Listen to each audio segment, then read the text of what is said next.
Daniel Penny has just been found not guilty on a charge of criminally negligent homicide. This is to do the subway death of Jordan Neely. Former federal prosecutor Katie Cherkasky joins me now. Would you explain this to me? One charge, a more serious charge, was dismissed on Friday, out of hand, dismissed.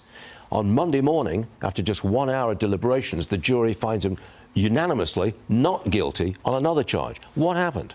Well, it is actually very surprising. So last week, the jury came back and told the judge that they could not reach a verdict on the manslaughter charge, which was the more significant charge. And what that means practically is that there was at least one juror who wanted to convict on that charge.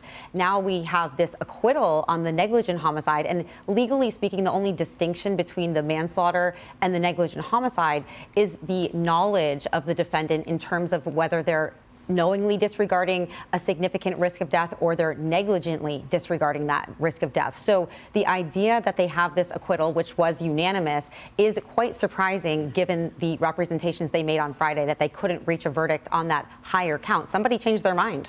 Does this now mean that if a good Samaritan, a good citizen, goes to the aid of someone in a subway or any place else and hurts that person, maybe they got a little immunity from prosecution? Well, that's the big question, but I don't know that anyone's going to want to take that risk. I mean, look at what Daniel Penny had to go through even to reach this acquittal. It's been a nightmare for him, and certainly just to be accused of that is very troubling to deal with. So I don't think that this sends a very good message to the city of New York and to the people in this city and elsewhere. And we're told that there are demonstrators outside the courtroom, and they're chanting, "No justice, no peace." That's kind of ominous, isn't it?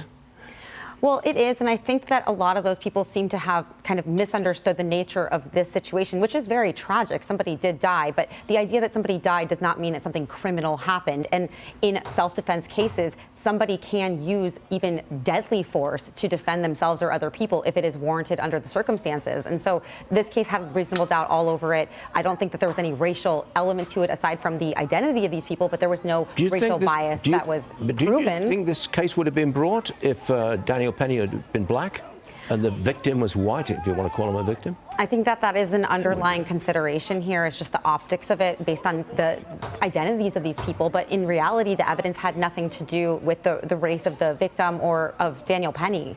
Those are pictures from outside the courtroom. I believe there is some shouting.